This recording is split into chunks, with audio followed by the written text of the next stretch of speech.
Am I the a-hole for kicking my sister and refusing to send her money even though she had good intentions? My wife Belle and I have a beautiful, almost 3-year-old daughter. Though her arrival was unexpected, I'm so thankful for her. My sister Cindy has never been fond of Belle. Her irrational dislike of my wife has only exacerbated when she announced that she was pregnant. Belle was never good enough. Belle was irresponsible and obsessed with herself for working out during her pregnancy. She's a terrible mother for not quitting her job the moment she found out she was pregnant, etc. I've shut all of it down over the years, and I've got contact with her significantly. One thing my wife and I agreed to not do is talk to our daughter with that high-pitched baby voice many people use to talk to children. We talk to her as if she was a normal human being. We don't talk to her with that goo-goo-gaga voice. We never have and never will. We also let our daughter, to a reasonable extent, pick her own clothes. And since she's at the stage where she wants to be independent, we will try to encourage that as much as possible. My wife is half Korean and half Ethiopian, so often she will mix a few non-English words when she's talking to our daughter. Unfortunately, Cindy can't make rent and has been living with us for the past 2 weeks. Belle's idea. I wouldn't have let her stay in my house because of her continued disrespect of my wife. Cindy was, surprisingly, very kind towards my wife. It was very nice to see Cindy's change of heart, until she wasn't. Cindy started to make a big fuss about how my wife was talking to our daughter as if she was an adult, and how Belle was a cruel parent for teaching our daughter how to use chopsticks so young. The Edison chopsticks meant for children. My daughter was helping my wife cook. My wife let her hold the pot while she was draining the rice water, and my sister called my mom. She began to make threats of calling child services as my wife was a horrific child abuser. My mom, who hasn't seen my daughter in a year, got upset. I tried to get my sister to talk, but she was unwilling, so I kicked her out. Now the whole family is mad at us, claiming that Cindy had good intentions and that we should let her back. My wife is feeling very guilty with everything and wants to send my sister some money. Edit. A few people have had concerns over whether my daughter's hands were touching a hot pot. No, they were rinsing the rice before they cooked it, so the pot nor the water was hot. Now for the top comments. Not Dayhall. Your wife is a wonderful woman with a kind and forgiving heart. But Cindy, despite being given second chances, has flown her true colors without remorse. She's set in her ways/opinions and won't change. Perhaps the whole family can house Cindy rather than you and your family, since they seem so sympathetic to her. You and your wife did your part and made a solid effort to make it work. You don't owe Cindy anything. Cindy should focus her attention on self-sufficiency rather than how you and your wife raise your child. Which, by the way, how awesome your daughter is using chopsticks, learning second languages and cooking. She's got more life skills at the age of 3 than Cindy from the sounds of things. My wife has so much patience. It's insane how she kept up with this. There's probably so much that has happened while I was at work that my wife isn't telling me. Please, please, please do not send Cindy money. That will just assure her that she can say and do whatever she wants with no consequences. Your sister is a racist. Let's be real. And sexist by expecting pregnant women to quit their jobs. And uneducated for expecting them to stop exercising. Well, there is a point at which certain exercise is bad. Consult your doctor. Everybody's different. For most of the pregnancy, exercise is good. It helps your body stay healthy. And fun fact, endorphins are awesome. Say 10 over 10 fetuses, they love them. Not Dayhall.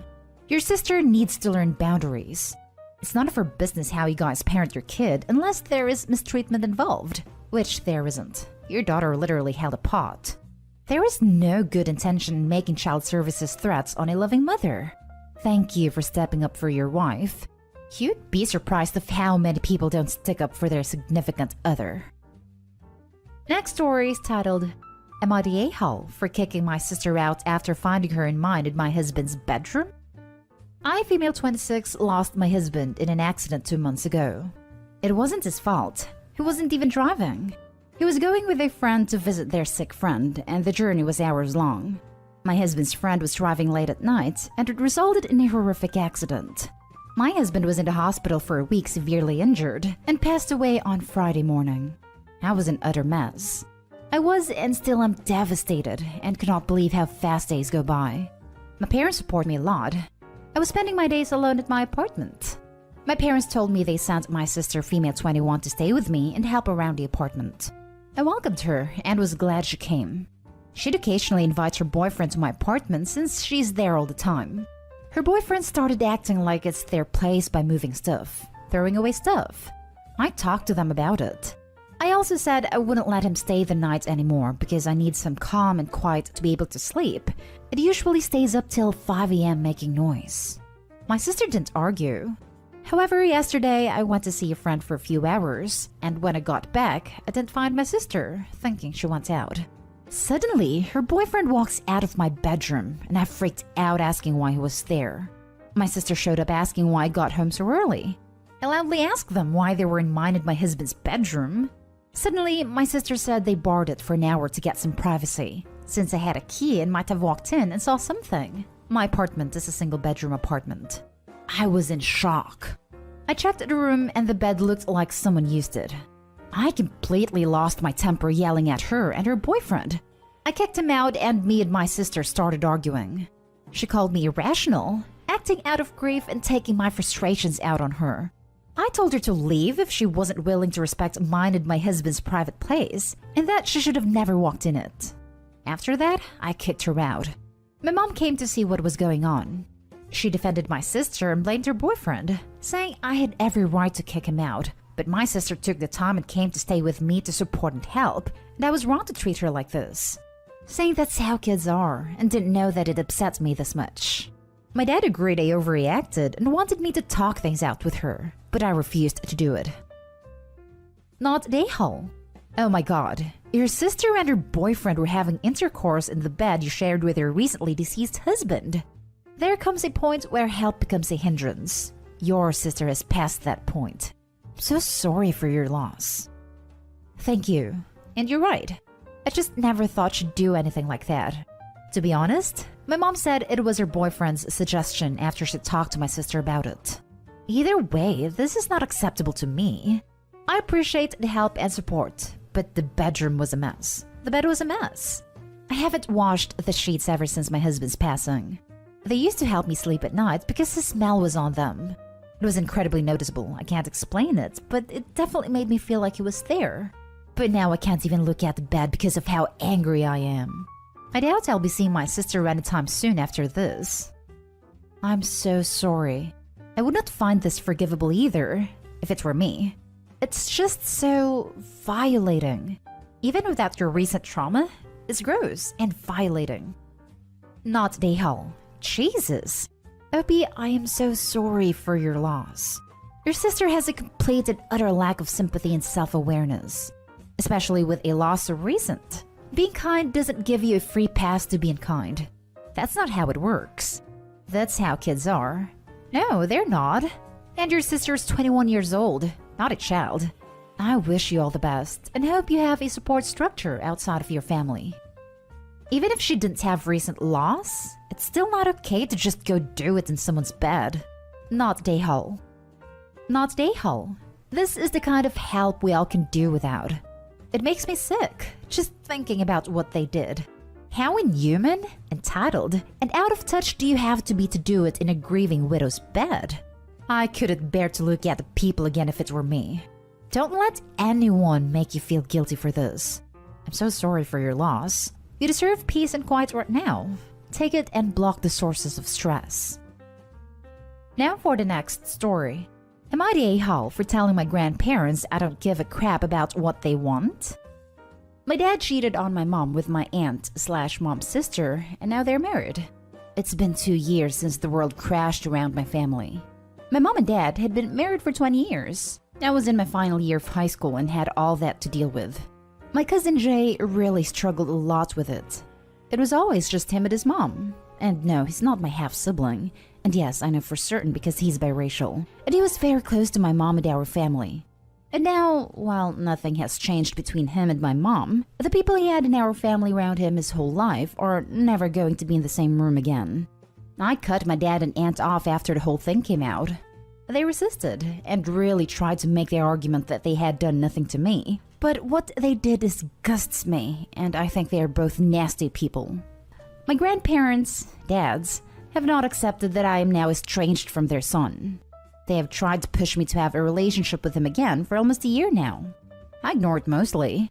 I have told them no as clear as possible, and after that I just avoid or sidestep the conversation. This past weekend was my grandma's birthday, and while I dropped off a gift to her, they really laid on a guilt trip about not talking to my dad, and how it hurt their feelings, and they would be happy if I could forgive him and move forward as a family, etc. I told them my feelings had not changed. They told me to consider putting their feelings first, since they love us all, and they want their family back.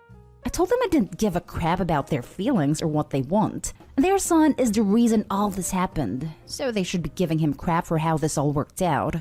They told me I was rude and disrespectful and plain mean to them, and it wasn't their fault what happened, and I should be more considerate of them. I feel like they pushed way too many lines that deserve to be told the truth. But do you all think I was an a-hole for what I said? Now for the top comments. Not a-hole. Why are their feelings more important than yours? When people push you, you reach a certain point where you have to say no more. You may have been harsh, but that's okay. Perhaps next time, if there is one, I hope you should ask them that. I suspect they'd have difficulty answering. I bet that they wouldn't have difficulty answering though. They will most likely pull the "we are your grandparents, so you should respect us and do things we want" card. Not a-hole. If they want their family back, they should ask their son why the family is gone. Imagine blaming the kid for their completely justified reaction to the bomb a parent exploded within their life. A great reminder that people of all ages can suck donkey. Not a-hole. They weren't listening and would have and possibly still will try again. Your feelings are valid and they can try and push what happened aside. I hope things get better for you. Not a-hole. They're correct. It wasn't their fault, but it's also not your fault. However, they are trying to make you responsible for fixing things right in order to make them happy, while dismissing your feelings. You told them multiple times, in no uncertain terms, how you felt, but they continued to push until you felt you had no choice but to be very blunt with them. You have done nothing wrong.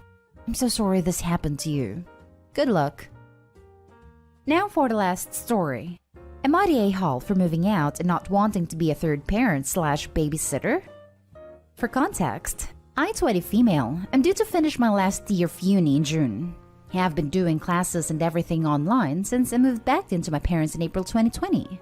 It's honestly been mentally and physically draining since my sister, 16 female, was diagnosed with a minor mental health disorder last year, and my conservative Asian parents have been freaking out. And instead of really helping her, they've been allowing her to do anything and everything. Because their logic is that if she only does things she wants is equal to she's cured. Don't worry, she has counseling and government-funded therapy.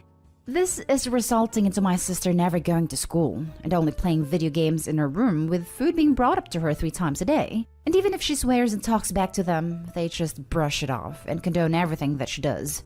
As I am constantly home for classes and currently stressed out by finals, I am still expected to do most of the chores as well as taking care of a new puppy who needs constant attention. On top of this, my parents expect me to constantly check up on my sister, expecting me to drop everything whenever she needs something, whether this be something minor like a glass of water. And if I don't, they give me lectures on how my sister is the closest family I'll have after they're gone, and how awful of a sister I am. So I am unable to do any work, nor focus, as I'm basically a live-in on-call 24/7 maid.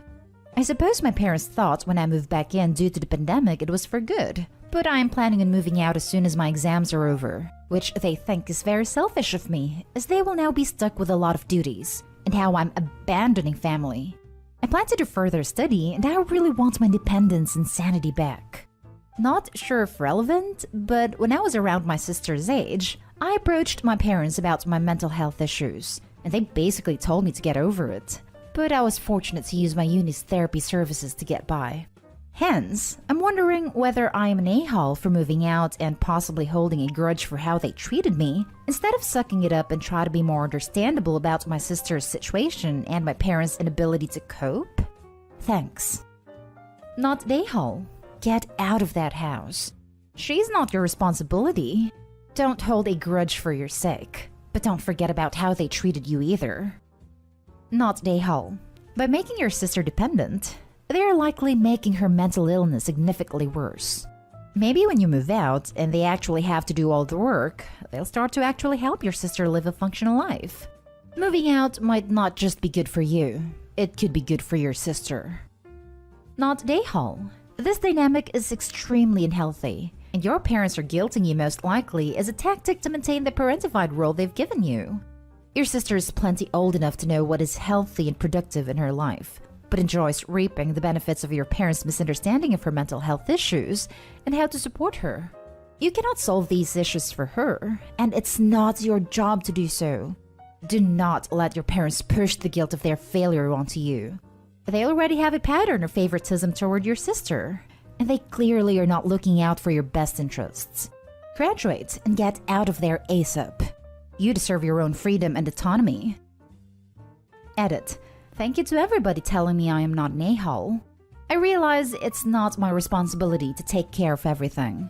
My mom impulsively borrowed money behind my dad's back and decided to do a full-time online degree whilst working full-time. Meanwhile, my dad impulsively adopted a dog. I guess I just needed a little reassurance, as I do feel a bit guilty/ahal, considering it's normal for Asian children to move out only when they get married. But no worries, I'll be moving out in 41 days. Hopefully this will benefit my sister a little and help her take on some more responsibility and have a reality check.